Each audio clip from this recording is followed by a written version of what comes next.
Il fait des interviews, il parle mal de Prince Aimé, il parle mal de la chanson, il se met sur les radios, j'ai déposé la chanson, allons-y, donnez ça aux vauriens de Cameroun, on va voir ce qu'ils vont faire. Il est peut-être vieux, mais il manque de sagesse. Et j'ai vu, il disait, ouais, c'est pas la chanson de Prince Aimé, c'est la chanson de Naomi Fouda. Le drame, c'est que même dans cette chanson, il n'a pas cité Naomi Fouda. Comme pour dire à quel point, je suis désolé, hein, il faut appeler un chien, il est malhonnête. Bonjour, c'est Malox, M-A-H-L-O-X, je suis sur Brut. De base, le but n'était pas de créer une polémique, parce que j'ai juste fait un post Facebook. L'équipe de Prince Aimé était venue me voir en me disant, on essaie de contacter en vain de Bordeaux, il donne sa parole, demain il change d'avis. Et puis on a le sentiment qu'il ne veut pas donner la possibilité à Prince Aimé de pouvoir travailler avec lui et lui donner aussi un peu plus de visibilité sur le projet. Donc au départ, quand je fais ce post, c'est ça l'intention. L'intention est de juste attirer l'attention de Bordeaux et de lui dire, ok, je t'ai reçu au Cameroun, je t'ai mis bien, je n'ai pas besoin d'entrer dans les détails. À ma grande surprise, quand je le fais, toute la communauté ivoirienne, de Bordeaux, son équipe, ils se jettent sur moi comme pour me faire passer pour quelqu'un qui ne sait pas de quoi il parle. J'ai dit, ok, d'accord. Le drame, c'est que moi, ça fait pratiquement 20 ans que je suis dans le game. Toute ma vie n'a été que des clashs. Donc, quand ils sont rentrés dans ça, je me suis dit, ils sont morts.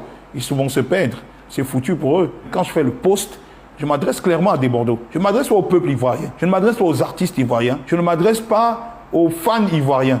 Je m'adresse à des Bordeaux Liconfa. Je suis choqué parce que en fait, les choses se déroulent et puis j'ai le sentiment que des Bordeaux ne réalisent pas à quel point ce projet qu'il avait entrepris pouvait être fédérateur pour les peuples à la fois camerounais et ivoiriens en même temps. Et à travers ça, devenir un exemple qui allait être porté par toute l'Afrique francophone. Et je me rends compte qu'ils ne réalisent pas. Pour être objectif, s'ils ont décidé de ne plus faire cette chanson, bah, il faudrait bien que quelqu'un la fasse. Les gens aiment l'œuvre. Qu'est-ce qu'on fait? Les Camerounais veulent voir l'œuvre. Les Ivoiriens veulent voir l'œuvre. Tout le monde veut voir l'œuvre sur le tapis. Je me dis, ok, j'appelle les gars, je dis, entrons en studio, faisons quelque chose. C'est toi qui m'as fait comme ça. Ils m'ont donné un certain nombre d'éléments. Ils ont demandé à tout le monde de se soumettre à ce protocole-là. Un protocole que malheureusement des Bordeaux a toujours refusé de suivre. Et moi qui ai pris connaissance du contrat, je pense que c'était la meilleure chose à faire pour pouvoir aider Prince Aimé, parce qu'on parle bien d'aider Prince Aimé. Donc du coup, moi je le vois sortir, il voulait sortir en renégat, sans se soumettre au protocole. Il est peut-être vieux, mais il manque de sagesse. Il dit être là depuis longtemps, mais je pense qu'il manque énormément de sagesse, parce que quelqu'un de sage aurait pris du recul et se serait dit, ok, si l'idée de départ était d'aider Prince Aimé, et qu'on est dans une voie d'aide. Et je pense que la chose la plus intelligente à faire à ce moment-là était peut-être de rattraper encore ce lien quand c'était encore possible, de pouvoir créer quelque chose qui allait émouvoir les gens. Et j'ai vu, il disait, ouais, c'est pas la chanson de Prince Aimé, c'est la chanson de Naomi Fouda. Le drame, c'est que même dans cette chanson, il n'a pas cité Naomi Fouda. Comme pour dire à quel point, je suis désolé, hein, il faut appeler un chien, il est malhonnête. C'est pas honnête de sa part. Donc j'ai trouvé ça à la fois dommage, j'ai trouvé ça à la fois irrespectueux de tous les professionnels qui se sont déjà mis dans la musique, de ses pairs en Côte d'Ivoire, qui ont toujours essayé de bien faire les choses. Et même des plus jeunes qui ont essayé de bien faire les choses. Donc on peut dire que j'ai trouvé ça tellement irrespectueux et méprisant de sa part que je n'avais même pas les mots pour parler. Quand j'ai vu, j'ai été choqué. Je me suis dit, ok, d'accord. Pendant qu'on en parlait, il y a le producteur de Prince Aimé qui a décidé de faire une réclamation de manière automatique parce qu'il n'avait pas les droits de la chanson. Ce qui a entraîné automatiquement une disparition de la chanson sur YouTube. Et ce que je trouve encore drôle, c'est qu'en regardant l'émission Brut, il dit que c'est lui qui a fait sortir la chanson. Je me dis, mais à un moment donné, comment un individu peut prendre les gens pour des idiots à ce point? Je peux comprendre qu'il ne respecte pas les Camerounais, mais respecte les Ivoiriens. On voit bien qu'il y a une réclamation. C'est écrit, c'est clair. Il y a eu une réclamation de droit, ce qui a entraîné le fait qu'on enlève la chanson de ta plateforme. Moi, par exemple, j'ai pris la peine, parce qu'on était sur le projet d'aider, j'ai pris la peine de faire publier la chanson, le clip que j'ai produit, le titre que j'ai produit sur la plateforme de Prince Aimé. Parce que c'est apparu sur la page de Prince Aimé YouTube. La page était créée 1 ou 2 jours avant le clip. On a publié le clip, le flux était tellement énorme qu'au début, YouTube s'est même dit que la page, c'était juste une page pirate. C'était même pas vraiment une page. Il y a eu énormément de démarches qui ont été mises sur pied, qui sont encore en train d'être mises sur pied pour pouvoir remettre un certain nombre d'éléments à leur place. En termes de vue, Djeneba finalement est devant Viviane. Bon, Djeneba est devant Viviane. Moi, je pense que c'est pas le problème, c'est pas là la question. Symboliser ça comme étant une victoire, c'est au contraire faire montre de la défaite réelle de certaines personnes, parce qu'en réalité, il fallait pas signaler le compte de Prince Aimé. J'aurais compris qu'on signale mon compte. Mais vous dites vouloir aider Prince Aimé, à quoi bon signaler son compte? Ils ont signalé le compte de Prince Aimé, ils ont créé des pages pirates, ils ont fait tout ça. Et j'ai trouvé ça encore plus dommage pour un pays qui se veut être pays fédérateur du monde culturel en Afrique francophone, que je vois des gens de ce pays s'asseoir et dire « Ok, nous allons créer des faux comptes, nous allons créer des pages YouTube pour pouvoir signaler la page de Prince Aimé, l'artiste qui souffre d'un handicap, parce que les gens ont décidé de faire ce projet pour l'aider. » J'ai vraiment trouvé ça dommage et inhumain à la limite. Viviane, c'est toi qui m'as fait comme ça. Viviane, c'est toi qui m'as vidé les pochos. Oh Viviano, oh Viviano, oh Viviano, oh Viviano. Ouais, c'était Malox Survivor M2. Les trucs, votre truc des suceurs là, il faut arrêter ça. Hein. Il faut arrêter ça. Hein. C'est de l'avenir de tous les jeunes Camerounais qu'on parle. Hein. Et il sait très bien ce qu'il est en train de faire. Quand il manque de respect à Prince Aimé, il sait très bien ce qu'il est en train de faire. Il sait très bien ce qu'il est en train de faire. Dans le showbiz, ce n'est pas les émotions. Il n'y a pas les émotions dans le showbiz. L'œuvre de l'esprit, c'est l'œuvre de l'esprit. Il n'y a pas les émotions. Le travail qui a été fait a été fait. La composition de Prince Aimé, c'est l'œuvre de l'esprit. Prince Aimé peut souffrir comme tout, mais son œuvre n'a jamais perdu de sa valeur. Son œuvre, c'est son œuvre. Et avec le temps, ça prend encore plus de valeur. Même Shakira a dédommagé Zangarewa. Après combien d'années, l'œuvre de l'esprit ne perd pas de valeur. Ça ne perd jamais la valeur.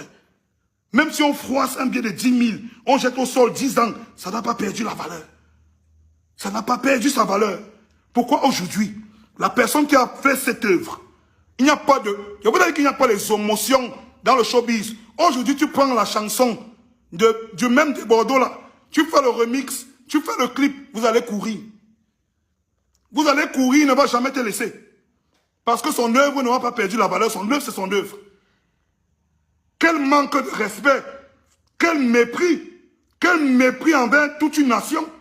Seigneur, j'ai appelé Prince Aimé par téléphone, il m'a donné sa bénédiction. Tu as un papier qui montre que Prince Aimé t'a donné sa bénédiction.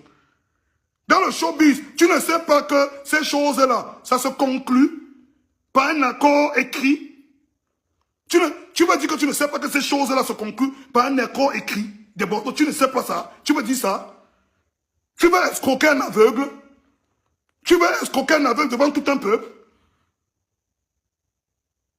Est-ce que tu veux escroquer un aveugle devant tout un peuple? Tu dis à tout... Parce qu'il y a vraiment des bandes de moutons sur Facebook. Des fois, je me demande si les gens ont encore toute la tête. Quelqu'un a écrit qu'il a causé sur Facebook avec quelqu'un, il lui a donné sa bénédiction, c'est la folie. Tu prends le travail de toute une vie d'un homme, tu dis qu'il t'a donné sa bénédiction, qu'est-ce que tu racontes? Tu ne sais pas que c'est des accords? Si Prince Aimé se lève aujourd'hui, il te dit qu'il ne t'a donné aucun accord, aucun accord, tu vas dire quoi? Tu vas prouver avec quoi? Donne-moi un peu la télécommande de la clim là.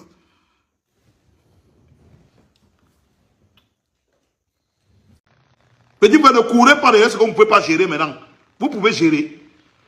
Que vous voyez si un gars vous explique ses vrais problèmes, vous pouvez gérer les problèmes d'un gars. Tu es en troisième, tu es en quatrième, tu es en seconde. Tu peux gérer les problèmes d'une femme. Un petit frère. Que si une fille t'appelle à 2 h le matin qu'elle a mal au ventre, tu peux gérer son problème, petit frère. Tu dors chez tes parents. Ce n'est même pas que tu as ta petite piole ou que tu loues. Non, tu dors chez les parents. Tu es en seconde, tu es en troisième. Première année université, fréquente, tu refuses. C'est le parent qui te donne à manger, à boire. Tu peux tomber amoureux. Tu tombes l'amour de quoi, petit frère? Tu peux gérer l'amour d'une femme. Si la femme te donne la facture de l'amour, tu peux gérer, petit frère. Tu peux gérer la facture de l'amour. Hein? Quand une femme te dit que voici la facture de l'amour. Une femme te dit qu'elle a pas au ventre à 2 h du matin, petit frère. Et que tu n'as même pas un ami qui est médecin. Voilà, petit frère, on va vous expliquer ça comment. On va vous expliquer ça comment, petit frère. Vous partez à l'école pour vous. Vous ne partez pas à l'école pour nous, ni pour les parents. Le petit qui arrive, dans la société, étant adulte, sans avoir un minimum d'éducation dans la tête, un background, petit frère, tu es en danger à tous les niveaux. On va t'exploiter. Et laisse-moi te dire que tout le monde est dehors pour ça. Les gars vont t'exploiter. Les gars qui ne schoolent pas, vous savez que les gars, ils doivent seulement éviter deux choses quand ils sont dehors. Hein. Quand vous envoie à l'école, vous partez tourner, on vous donne l'argent des bébés, vous partez acheter les petits pacotis au quartier pour mettre chez vous. Les pacotis, vous mettez partout sur vous là. Vous devez éviter deux choses quand vous êtes dehors. Hein? Vous devez acquérir le maximum de connaissances, éviter d'avoir la tête vide. Et de deux, éviter les grossesses précoces. Voilà les deux choses que vous devez éviter quand vous êtes les gars. Une gars qui a la tête vide et qui a encore choisi un mouna en route. Eh ben, lire. Vous connaissez le schéma, non? Est-ce que c'est moi qui vous apprends le schéma? Tous les gars du dehors connaissent que quand la rentrée scolaire arrive déjà, les mères célibataires, on ne parle plus à mini-ferme. C'est les mères célibataires qu'on attaque. Parce que comme elles sont dehors, là, on connaît. Moi, je dis ça, il ne dit rien. Tous les gars qui sont dehors connaissent que quand la rentrée scolaire arrive, personne ne parle plus à mini-ferme. C'est seulement les mères, tu calcules que ta mère célibataire qui est dehors. Parce qu'une fille qui n'a rien dans la tête et qui a encore un mouna sur le dos ou deux, eh ben, on va l'exploiter. On va la former sérieusement, ce n'est pas le jeu. Eh ben, tu crois que c'est facile? Les filles qui sont dehors, vous devez éviter deux choses. Oh. Évitez deux choses, d'avoir la tête vide. Parce que le monde d'aujourd'hui, ce n'est plus le monde d'hier qu'on dit que oh, dès que tu as l'entorse, tu vas briser. L'entorse est versé dehors, tu tapes sur Internet que l'entorse, ça c'est versé comme ça. C'est versé dehors, petit frère. Donc aujourd'hui, là, vous devez éviter d'avoir la tête vide. Parce que le travail qu'un homme fait aujourd'hui, une femme peut faire. Peu importe le boulot qu'un homme fait aujourd'hui, une femme peut faire. Il n'y a pas un travail qu'un homme fait qu'une femme ne peut pas faire. Et on recrute dans tous les domaines. Maintenant, c'est la compétence qui parle. Tu es compétent, on te donne le poste. Les femmes doivent éviter d'avoir la tête vide.